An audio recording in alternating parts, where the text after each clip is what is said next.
चलिए तो आज आपके सामने आ चुके हैं। चूंकि हम लोग कुछ आरआरबी, एसएससी और प्रयोगशाला परिचारक को ध्यान में रखकर स्पेशली साइंस के फिजिक्स वाले पोर्शन का हम एमसीक्यू के फॉर्म में क्वेश्चन समझाने का प्रयास किए हैं। उसी चरण को थर्ड स्टेप के साथ हम लोग आगे बढ़ते हैं। उम्मीद होगा आपको एंजॉय कर रहे हो इस प्रयास को। हमारा क्वेश्चन कुछ ऐसा है कि निम्न में से कौन सा पदार्थ लेंस के लिए प्रयुक्त होता है। हमें बताना है कि ऐसा कौन सा पदार्थ है जो लेंस के लिए क्या हो रहा है, हमारा प्रयुक्त हो रहा है।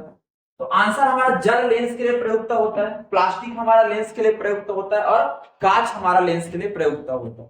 तो सामान्यतः इसका आंसर हो जाएगा मिट्टी को हम लेंस के लिए प्रयुक्त नहीं करते, मिट्टी को हम लेंस के लिए प्रयुक्त नहीं किया जाता है। चलिए तो आसान क्वेश्चन था, बहुत इजी था।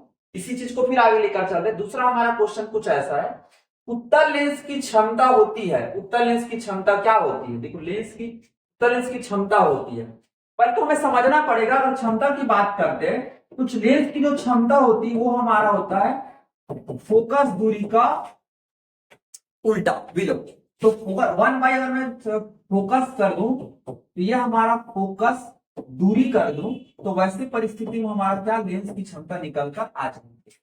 ये हुआ हमारे लेंस की क्षमता। ठीक, अब क्षमता की बात करते तो समझना, पहले तो उत्तल लेंस का जो फोकस दूरी होता है वो हमेशा धनात्मक होता है। क्या होता है हमारा? हमेशा धनात्मक होता है। वैसे परिस्थिति में अगर ये वैल्यू हमारा धनात्मक है तो पूरा डिवाइड करने पर वन बाई वैल्यू भी हमारा क्या आएगा? धनात्मक आएगा। तो उत्तल लेंस की जो फोकस क्षमता होती है वो क्या होती है? हमारी धनात्मक होती है। इसको थोड़ा सा ध्यान, उम्मीद होगा मैं समझ गया। उत्तल लेंस का क्या होता है? धनात्मक। और अवतल लेंस का जो फोकस दूरी होता है, अवतल लेंस का जो फोकस दूरी होता है वो हमारा क्या होता है? ऋणात्मक होता है। अवतल लेंस का फोकस दूरी ऋणात्मक, उत्तल का धनात्मक और अवतल का हमारा होता है ऋणात्मक, है ना। याद रखना, ये अवतल की बात चल रही, तो अवतल का अगर बात करते तो वो होता है हमारा ऋणात्मक, है ना।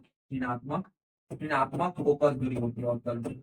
ठीक, अवतल की जो फोकस दूरी वो हमारी क्या होती है? ऋणात्मक होती है। आगे लेकर चलते इसी बात को। ऋणात्मक होती है, ठीक है। तो वन बाई फोकस धनात्मक होगा तो वैल्यू भी हमारा क्या आ जाएगा? धनात्मक ही आए। चलिए दूसरे क्वेश्चन पे चलते हैं। ठीक, फिर हमारा क्या है, यहाँ पे दिया गया लेंस की जो क्षमता होती है, लेंस की जो क्षमता होती है, लेंस की क्षमता का एसआई मात्रा। ये बहुत अच्छा, बहुत बहुत बहुत शानदार क्वेश्चन है। लेंस की क्षमता का एसआई मात्रा क्या, ये हमें बताना है। तो पहले आप समझिए, थोड़ी देर पहले ही लिखा बता रहा था आपको। क्षमता बराबर हमारा होता है, जो क्षमता निकलता है लेंस का वो तब निकलता है जब आप फोकस दूरी को उल्टा कर देते हो। तो मैंने क्या किया? फोकस दूरी को मैंने उल्टा कर दिया। अब आपको पता होगा फोकस दूरी का जो एसआई मात्रक होता है वो हमारा होता है मीटर। तो ये हो गया हमारे लेंस की क्षमता का जो होता है वो हमारा वन बाई मीटर हो जाएगा, क्योंकि फोकस दूरी का एसआई मात्रक क्या हमारा? मीटर है। तो इसी वन बाई फोकस को, वन बाई मीटर को हम वन बाई मीटर ना, मीटर इनवर्स ना करके हम इसी को डाई आफ्टर बोलते हैं। क्या बोलते हैं? इसी को हम लोग डाई आफ्टर बोलते हैं, डाई आफ्टर बोलते हैं। क्या? तो लेंस की क्षमता का हमारा एसआई मात्रक क्या हो गया? डाई आफ्टर हो गया। तो इसे हो जाएगा हमारा ऑप्शन नंबर सी हो जाएगा इसका मात्रक डाई आफ्टर। उम्मीद होगा समझ गए होगे। याद रखना, वन बाई मीटर अर्थात मीटर इनवर्स को ही हम लोग क्या बोल रहे? डाई ऑप्टर बोल रहे हैं। चलिए आगे बढ़ते, तीसरे क्वेश्चन पे चलते।